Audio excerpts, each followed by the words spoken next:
কোথায় চলে যাব, এই ভাবনাটা যদি একবার জন্মায় তাহলে মানুষের মধ্যে আত্ম অহংকার থাকে। আমি কোথা থেকে এসেছি, আবার যে কোনো মুহূর্তে আমাকে চলে যেতে হতে পারে। আমি এখানে এসেছি, বাড়ি যেতেও পারি, আবার নাও ফিরে যেতে পারি, একমাত্র দীনবন্ধু জানে। বাবু অমূল্য রতন সরকার তাই বললেন, আগে তুমি নিজেকে জানো, তুমি কি ও বোঝো রে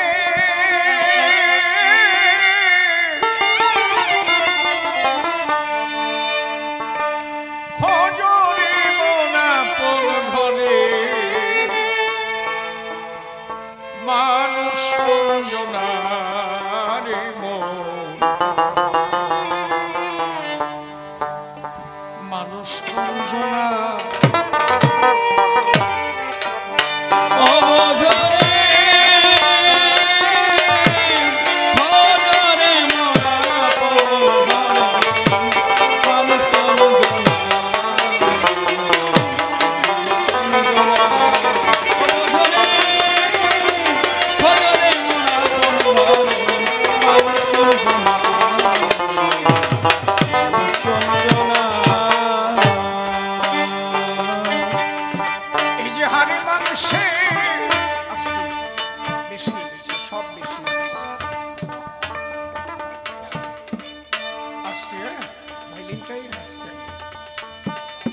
এই যে হাড়ে মাংসে জোড়া দেওয়া,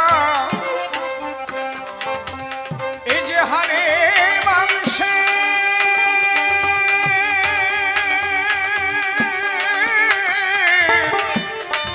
হাড়ে মাংসে জোড়া দেওয়া, হাই কি মজার ঘর খানা মানুষ কোন জনা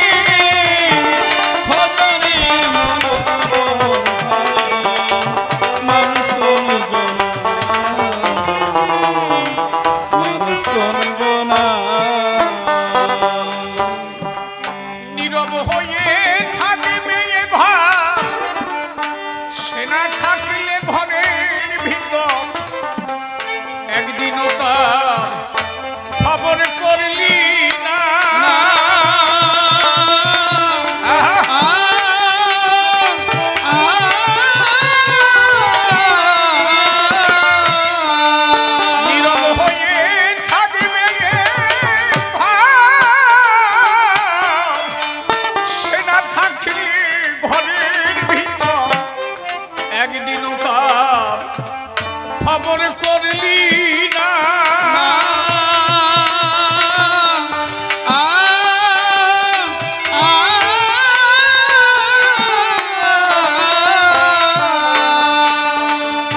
সে যে নড়ে চলে যখন তখন ওরে নড়ে চলে,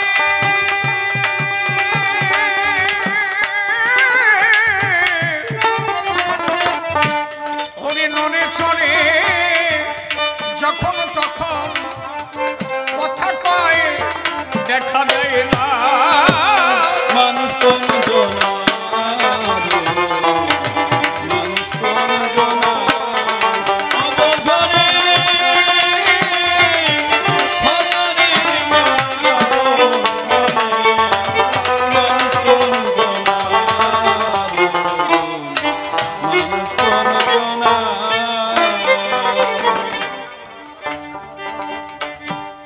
দেখা যায়, সে কথা কয় কিন্তু দেখা যায়।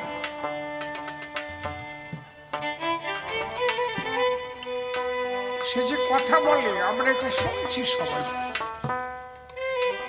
কিন্তু তারা কি দেখতে পাই? আমার ভিতরে বসে সে কথা বলছে, গান গাইছে কি শিশির, আমার ভলিউমটা একটু বাড়ানো যাবে? দেখো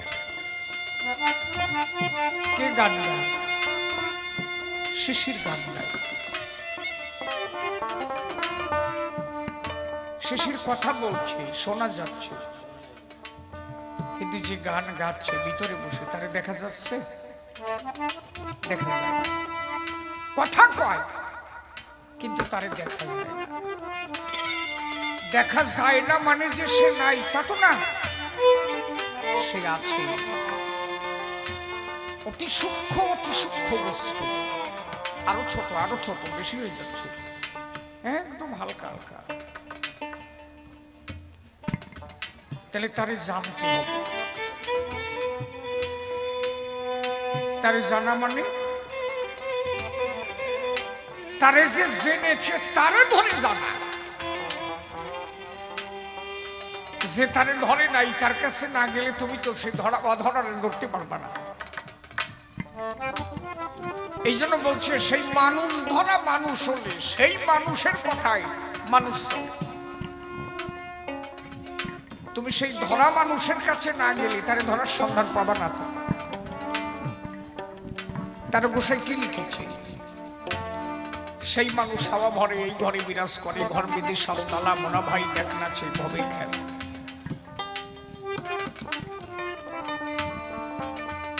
সেই মানুষ হাওয়া ভরে এই ঘরের মধ্যে আসা যাওয়া করে। কি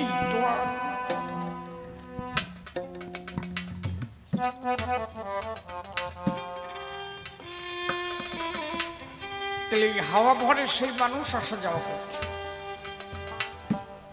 তুমি একজন জানা মানুষের কাছে গিয়ে তারে ধরো। যেমন লালন ফকির লিখলেন, আমার বাড়ির পাশে আরশিনগর, সেটাই এক পড়শি বসত করে, আমি একদিনও না চিনিলাম তারে, দেখিলাম। তাহলে আমার আরশিনগরে সেই মানুষ আসা যাওয়া করে, আমি দেখি নাই তারে। জড়ের ভিতরে জীবের উৎপত্তি কয়জন বুঝিতে পারে? পরিবেশ পরিস্থিতি পেলে তখন ওই জড় থেকে একটা প্রাণের সঞ্চার হয়।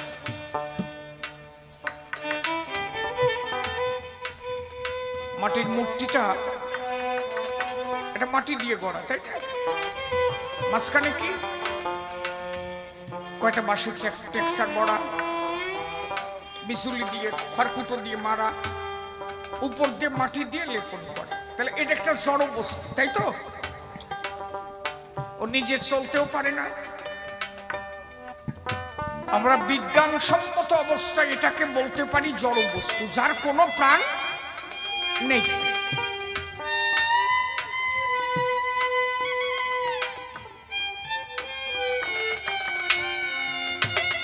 তাহলে যার কোনো প্রাণ নেই, সে চলতে পারে না, কথা বলতে পারে না। আমার থেকে বেশি হয়ে যাচ্ছে, ভাইলিনটা কম করো না। এই যে আপনাকে এখনই যদি একটা বীজ তুলে দিই আপনার হাতে, কোন একটা বীজ, এটা কুমড়োর বীজ আপনার হাতে দিয়ে দিল, এই বীজটা কি? জড় বস্তু। ছেলে মানে ও নিজে না চলতে পারছে না, ওর মধ্যে কোনো প্রাণ আছে, জড় বস্তু তো। কিন্তু ওই জ্বরের মধ্যেও প্রাণ আছে। কখন? যখন ওই জড় বস্তুটাকে এমন কোন একটা জায়গায় পঞ্চভূতের পরিবেশে যদি সুন্দরভাবে তাকে রোপণ করা হয়, ওই জড় বস্তু থেকে একটা প্রাণ সঞ্চারিত হবে। কিন্তু যতদিন আটি অবস্থায় আপনার হাতে থাকবে কি কোনো পাথরের উপরে থাকবে, আপনার মনে হবে ও চলতেও পারে না, ও কথাও বলতে পারে না, ও জড় বস্তু। কিন্তু ওই বীজটাকে যদি আপনি মাটিতে লাগাই দেন, যখন পঞ্চভূত সহকারে পাবে, একটা সময় ওই বীজের থেকে একটা বৃক্ষ অঙ্কুরোদ্গম ঘটবে। আস্তে আস্তে ওই বৃক্ষটা বৃহৎ থেকে বৃহত্তর হতে পারে। এমনকি সূক্ষ্ম অতি সূক্ষ্ম একটা বীজ থেকে একটা বটবৃক্ষ কয়েকশো বিঘা জমি ঘিরে নিতে পারে। তাহলে পরিবেশ যদি তেমন পায়, জড়ের মধ্যে প্রাণ সঞ্চার হয়। কিন্তু সেই পরিবেশটা পাওয়ার প্রয়োজন। মাটির মূর্তিও কথা কয়,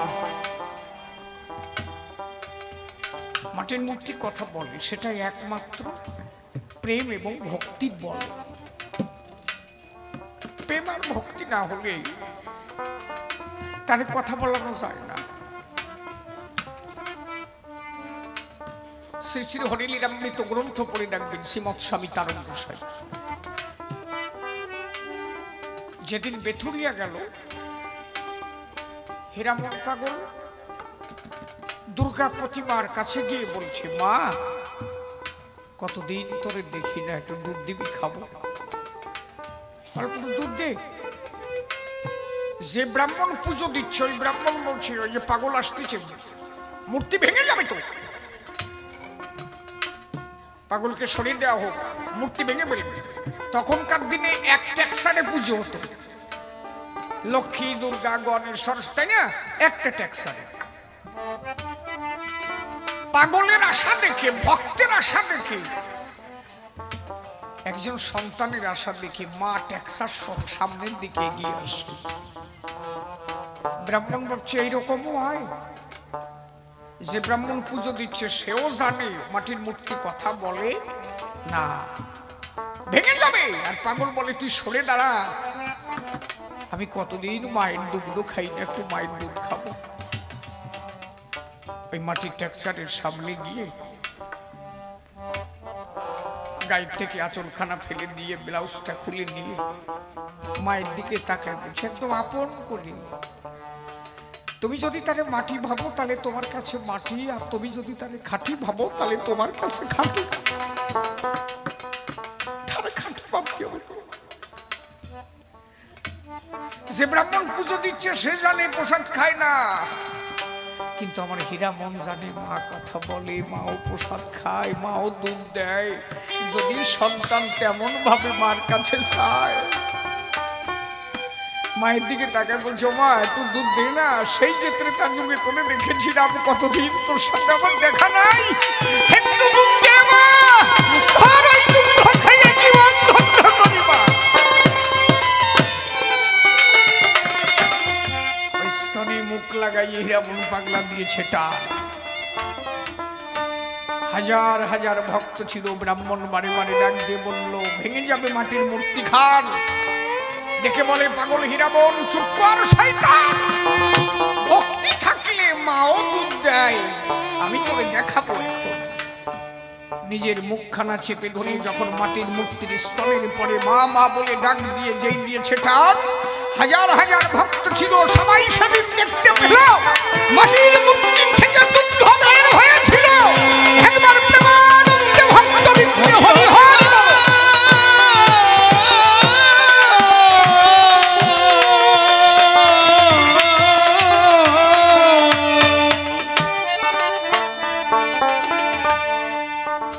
এই জন্য শাস্ত্রকারে আমরা যা দেখেছি শাস্ত্রের ভিতরে,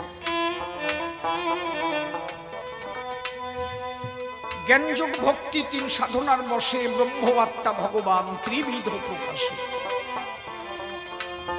জ্ঞানী যারা ব্রহ্মের উপাসনা করে, তারা জানে ঈশ্বর নিরাকার, নির্গুণ ব্রহ্ম নিরাকার, সে কখনো সাকারে আসতে পারে না।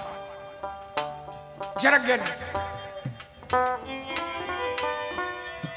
আচ্ছা তারে যদি সর্বশক্তিমান বলা হয়, সে সর্বশক্তিমান, তার উপরে কোনো শক্তি নাই, তাহলে সে তো যে কোনো সময় যে কোনো ভাব নিতে পারে নাকি? সর্বশক্তিমান হবে কি করে? তাহলে তো একটা শক্তি তার কম থাকে, যে সে যখন তখন যা কিছু হতে পারে না, এই শক্তিটা কম থেকে যায়, তাহলে তারে সর্বশক্তিমান তো বলা যায় না। তিনি সর্বশক্তিমান। এই জন্য অশ্বিনী গোসাই লিখেছিলেন, সে কখন সাকার হয় নিরাকার, ব্রহ্ম ব্রহ্ম জ্যোতির্ময়, কি ধনে তু শিব গুরু দিবা নিশি ভাবি হৃদয়। আছে না? কখনো সাকার হতে পারে, আবার কখনো নিরাকার হতে পারে। টুনটুনি পাখি বেদব্যাস নবলক্ষ গ্রন্থ রচিত করে বেদব্যাসের আত্ম অহংকার জন্মেছে, যে আমি এত গ্রন্থ লিখেছি, আমি ঈশ্বরের বিভূতি লিখে সব শেষ করে দিয়েছি, আর কিছু বাকি নেই।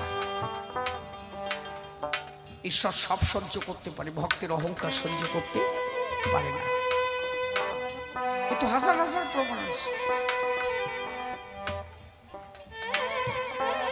এখন ওই টুনটুনি পাখি করেছে কি, বারে বারে সমুদ্রের জলে পড়ে আর বারে বারে উপর থেকে বালি ডানায় জড়ায় নিয়ে সমুদ্রের জলে ঝাঁপ দেয়। বেদব্যাস হইতে লক্ষ্য করেছে। এখন লক্ষ্য করে টোনার কাছে জিজ্ঞাসা করেছে, টুনি পাখির কাছে, হ্যাঁ টুনি, কি তোর তো বুদ্ধির খনি? বলে কেন? বলে যে বারে বারে বালি জড়াস আর জলে যাইস, বিষয়টা কি? বালি যদি জড়ায় যায় তোর গায়ে, তুই মরে যাবি, তোর কি সেই দিকে লক্ষ্য নাই? হ্যাঁ টুনি বলে, তাই আমার লক্ষ্য, আমি একদিন এই অকুল সাগর বাদ দেব, এই জন্য বালি সমুদ্রে ফেলাই। ব্যাসদেব বলে, তাই শালা টুনি, তোর বুদ্ধির খনি? এই তুই যেটুকু বালি নিয়ে সমুদ্রে দিস, ওই জায়গায় থাকে, কোন জায়গায় চলে যায়? টুনি ডাক দিয়ে বলে, বেদব্যাসের ঠাই, তুমি যদি নবলক্ষ গ্রন্থ রচিত করে মনে করো যে ঈশ্বরের বিভূতি সব লিখে ফেলেছ, তা তুমি যদি ঈশ্বরের বিভূতি সব লিখতে পারো, তাহলে আমিও এই বালি নিয়ে বাদ দিতে পারি। আমার ব্যাসদেব দেখে, তুই তো সামান্য টুনি না, শালা আমার মনের কথা কয় রে। বলে, তুই কে? বলে, আমি কে দেখবা? টুনি মূর্তি ছেড়ে দিয়ে অনন্ত ঐশ্বর্যপূর্ণ জ্যোতির্ময় মূর্তি হয়ে সম্মুখে দাঁড়াল। বলো, বেদব্যাস দেখো তো আমি কে? ব্যাসদেব দেখে যে তার অনন্ত জ্যোতির্ময়, অনন্ত মূর্তি, অনন্ত রূপ। কে তুমি? বলে, তুমি যে লিখে ফেলেছ সব, তুমি তো সব লিখেছ। বেদব্যাস বললেন, আমি বুঝতে পেরেছি, আমার ভুল হয়েছে, আমি বুঝতে পেরেছি। সমুদ্রের সমস্ত জল যদি কালি হয়, গাছের সমস্ত ডাল যদি কলম হয়, তথাপিও ঈশ্বরের বিভূতি লিখে শেষ করা যায় না। তুমি যে অনন্তময়, তোমার বিভূতি শেষ করা যায় না। তুমি অনন্ত করুণাময়, তুমি অনন্তময়।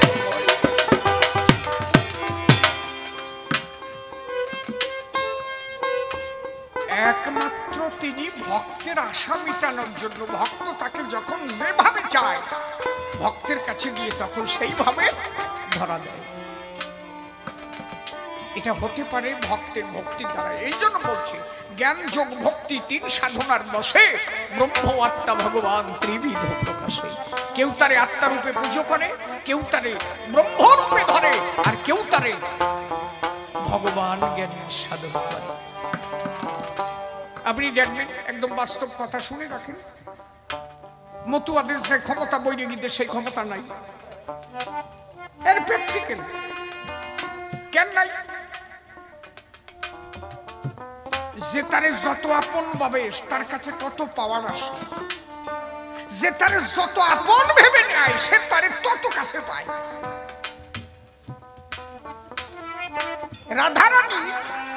রাধারানী প্রসাদ রন্ধন করে নিজে খেয়ে খাওয়াইছে, আর কেউ পারে না। কারণটা কি? রাধা কিন্তু কখনো ভগবান ভাবে নাই। রাধা নিজের মানুষ ভেবেছিল।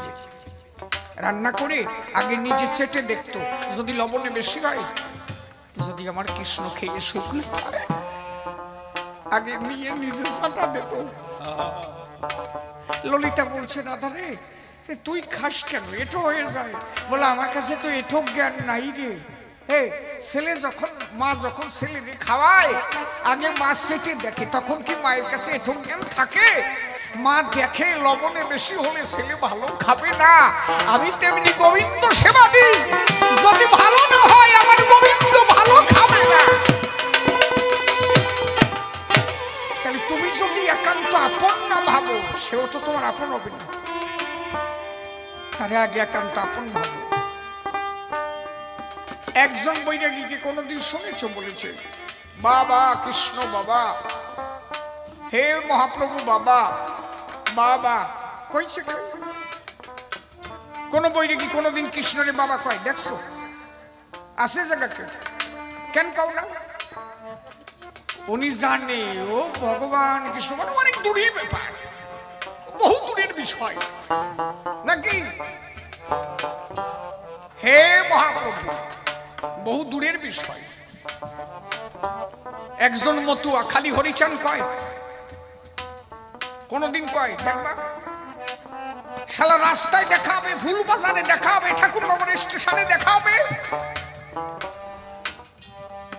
রাস্তায় দাঁড়ায় থাকবো। আমি তো এখানে ওখানে যাই, দাঁড়ায় থাকি, আসার মালা গলায় নিয়ে আরে প্রণাম দেওয়ার সময় কয়েছে বাবা হরিচান বাবা তুমি ওই বাবা কইয়েই চৈজল ছেড়ে দেয়। কারণ ওই মতুয়া জানে আমারে যে জন্ম দিয়েছে সে এক বাবা, আর এ আমার আর এক বাবা, যে বাবা আমার জগতে রেখেছে ধরে, যে বাবা আমার বাঁচায় রেখেছে, যে বাবা স্বয়ং ভগবান, সে আমার বাবা ছাড়া।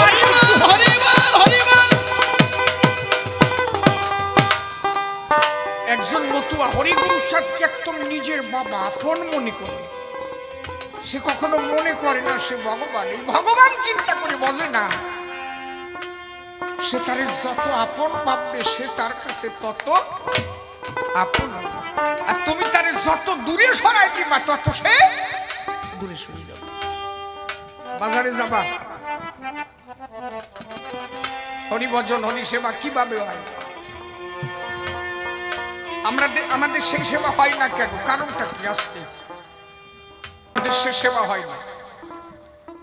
আমরা বাজারে যাবো, যে দেখবো যে ফলের মধ্যে কোমা কোমা, ওই কোমা ফলটা আমি নেব। আজকে হরিসভা আছে তো ওই মাল দিয়ে চালাই দেবা নিচে। আচ্ছা ওই ফলটা যদি আমার বাবার জন্য কিন্তু, তো নিজের বাবার জন্য কিনতে পারতাম আমি? কেন পারতাম না? বাবা খাবে, পোকা ফল নেওয়া যাবে না যদি বাবার শরীর অসুবিধা করে, তাই তো? কিন্তু ভগবানের জন্য নিয়েছি, কেন? আমি জানি ও খাবে না, ও খালি গেল দিয়ে ধোবা নিয়ে ভক্তরা খাই আটা দেবে, কোমা মাল নিয়েছি, 5 পয়সার নকুল দানা নিয়ে চলে আসছি, খাবে না। তাহলে তুমি তারে আপন ভাবতে পারো না। তুমি যদি তোমার নিজের বাবার মতো তারে ভাবতে, তাহলে বাজারের সেরা ফলটা তোমার বাবার জন্য যেমন কিনেছো তার জন্য নিতে, যে এই ফলটা আমার বাবা খাবে আমি তার জন্য। তার মানে কি? ঈশ্বরকে জানতে গেলে আগে 3টে বস্তু প্রধান ভাবে করতে হবে। ওই আল্লাহদের ঠেলা পুজো দিলাম, আমি মার পুজো আজকে দিচ্ছি মানে মারে পেয়ে গেছি না, কিছু জানি। পরিপূর্ণ আত্মবিশ্বাস, পরিপূর্ণ ভক্তি, আর পরিপূর্ণভাবে আত্মসমর্পণ। পূর্ণ আত্মসমর্পণ, পূর্ণ আত্মসমর্পণ, পূর্ণ বিশ্বাস আর পূর্ণভাবে ভক্তি। এই 3টের একটাও যদি একটু কম থাকে তার দ্বারা আর ঈশ্বর প্রাপ্তি হয় না। এই জন্য দেখবা হরিসঙ্গীতের প্রায় গানেই লেখা আছে এবার অশ্বিনী থাক জানতে মরি, লেখা আছে না? এই জানতে মরার কথা কেন কইছে? মানুষ যেমন মারা যায়, তাহলে মারা গেলে তার আর কোনো ইশারা থাকে না, তেমনি তুমি শ্রীহরির চরণে মরার মতো মরা হয়ে থাকো, আর এদিক ওদিক তাকাই না, মনে করো ওই চরণে মরেছো, আর কোন চরণ তুমি ধরতে যেও না, যারে ধরেছো তারে নিয়ে পড়ে থাকো। সেই ভক্তিটাকে ধরে রেখে অনন্ত যন্ত্রণা তোমার ভিতরে, অনন্ত ব্যথা, অনন্ত বেদনা, তোমার এত যন্ত্রণা হচ্ছে, সঙ্গে সঙ্গে তুমি ডাক্তারের কাছে চলে যাবা, ঈশ্বর প্রাপ্তি হবে? তোমার হবে না। তুমি দিন মনে ঠাকুরে ডাকতেছো, বাবা তুমি বিনে বান্ধব নাই, তুমি বিনে বান্ধব নাই, যেই পেটে ব্যথায় চাপ দিছে, এইবার ডাক্তার গেল কোন জায়গায়, ডাক্তার গেল কোন জায়গায়? তাহলে তোমার তো পূর্ণ বিশ্বাস নাই। ব্যথা উঠেছে দেখো কত দূর যায়, তুমি তো দিন মনে পুজো দিলে তারে তোমার ব্যথা উঠবে কেন ঘাড়ে? হয়তো সে টেস্ট করে কত সময় রাখতে পারে আমারে মনে ধরিয়ে, তুমি সেই বিশ্বাসের জায়গা ধরে রাখতে পারো না, তুমি সঙ্গে সঙ্গে ডাক্তারের কাছে গিয়ে ওষুধ খেলে। তার মানে কি? তুমি বুঝতে পারলে যে কাজ হবে না, ওষুধ খাই, তাহলে ভগবান ভগবান নাই। তাহলে পূর্ণ বিশ্বাস তোমার এখনো জন্মায় নাই, বোঝা যাচ্ছে আমার নাকি? তারা কি সহজে পায় না? মানুষ কোন সময় পায় না? শ্মশানে যে বসে আছে তার গোসাই হীরামন পাগলা, পাগল বিচরণ, ভয় ডর কিচ্ছু নাই। কেন নাই? সে জানে আমার একজন আছে, তাই তো বিশ্বাস আছে। তারপরে নদীর কূলে এসে তিনজন দাঁড়াইছে। যে একদম সর্বছোট তাও 14 হাত, তিনজনের মধ্যে যে একদম ছোট সেইটা 14 হাত। বিচরণ পাগল নদীর ভিতরে একটা নৌকা গাড়ি দিয়ে বসে আছে। তা তিনজন যদি ওইরকম দাঁড়ায়, কেউ 14 হাত, কেউ 21 হাত, কেউ 32 হাত, এই তিনটে দাঁড়াইছে নদীর পাড়ে। আমি তুমি হলি কি আর মানে বিশ্বাস টিশ্বাস ফাঁসার মধ্যে ঢুকে যাবে না, সিসান দিয়ে বাড়ি চলে যাবো না নাকি? বিশ্বাস করে বিশ্বাস, ও বিশ্বাস ওই সবাই মরে যাবে। বিচরণ পাগল ওখান থেকে বলছে, কে তোমরা? বিশ্বাস আছে কি? জানি ও তিনজনে আমার কিছু করতে পারবে না। আমি যার দাস, আমার ঠাকুর আমার কাছে আছে, এই বিশ্বাসটা তোমার থাকা দরকার। তো বলছে, কে বিচরণ নাকি? বলে হ্যাঁ। বলে আমাকে একটু পার করা যায়? বলে যে চেহারা ধরবে নাই নাই। বলে আমার একটা ভাঙা নৌকা, এতে কি নেওয়া যায়? ওই একজন উঠলে ডুবে যাবে। বলছে কোনোভাবে পার করা যায় না? বিচরণ করে যেভাবে ধরে তাই যদি হইয়া আসো তাহলে বসো আমার দাঁড়াই। শরীরে ভয় আছে, কেন? বিশ্বাস আছে কি যে আমার একজন আছে, আমার গুরু ছাড়া আমার খাটটা আছে। এই বিশ্বাস যদি থাকে তাহলে তুমি তারে বাবা। সে আসে কখন জানো? যখন তোমারে আর নড়াতে পারে না, কোনো কিছুতে দেখে যে শালা সরে না, তখন সামনে এসে কয় যায় এইবার বুঝেছি তুই আমার, আমার থেকে তুই আর দূরে না। সেই পর্যন্ত যাবা তো। আমার কথা বোঝা যাচ্ছে কি নাকি? আমার বুঝতেছ নাকি? পরিষ্কার কথা রে বাবা। কি হলে ঈশ্বর প্রাপ্তি হয় আমি তাই বুঝছি। ভক্তিটা কেমন? হরি বলা মাত্র তার চোখে জল। তুমি যখনই হরি বলবা দেখবা টপ টপ টপ টপ করে চোখে জল পড়ছে। একজন ভক্ত হতে গেলে ভালো শিক্ষিত হওয়া দরকার আছে নাকি? রামকৃষ্ণ দেব কি কঠিন পড়াশোনা জানতো নাকি? বিবেকানন্দ তার 4 পায়ে যে ঠুসে পড়ে গেল। হীরামন পাগলা কি জম্বের পড়াশোনা জানতো নাকি? কিছু জানতো না। পরম ভক্ত। ভক্ত হতে গেলে আগে ভক্তি দরকার। হরি নাম নেওয়া মাত্র তার চোখে জল আসবে, মনে করবা সে একজন ভক্ত। যে যত কান্দে, যে যত কাঁদতে পারে, তুমি মনে করবা সে তত হরিচাঁদের কাছের মানুষ। কান্না কি এত সহজে আসে না? কিন্তু কান্দতে দেখা হবে। তুমি যারে ভালোবাসো নাই তার জন্য তোমার চোখে জল কোনোদিন আসবে না। যে যারে যত বেশি ভালোবাসে সে তার জন্য তত কান্না আসে। অতএব যে ঠাকুরকে যত বেশি ভালোবেসেছে সে তত হরি বলে চোখের জল।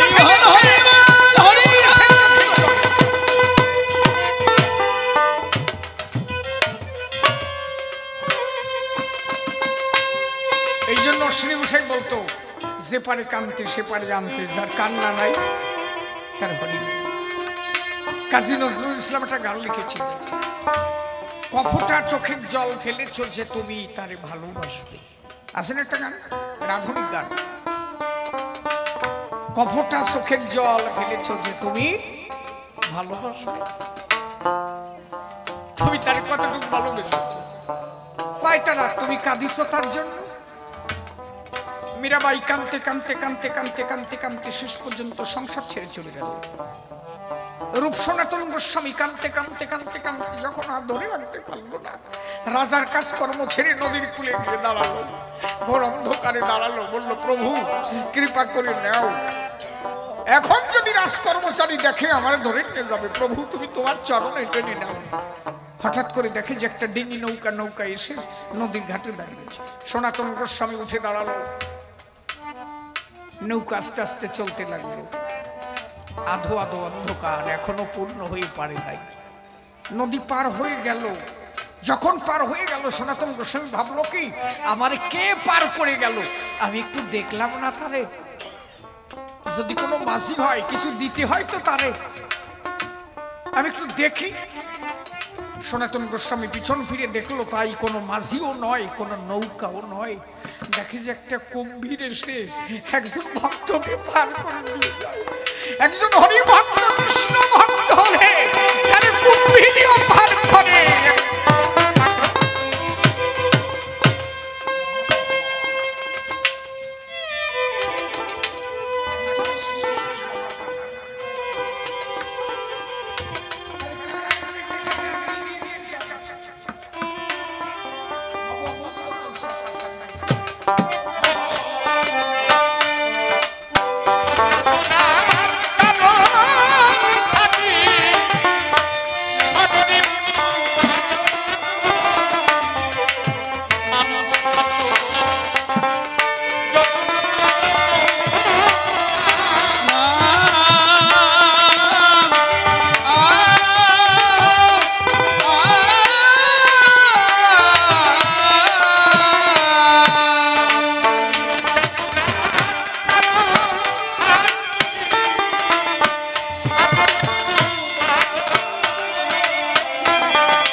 Thank you.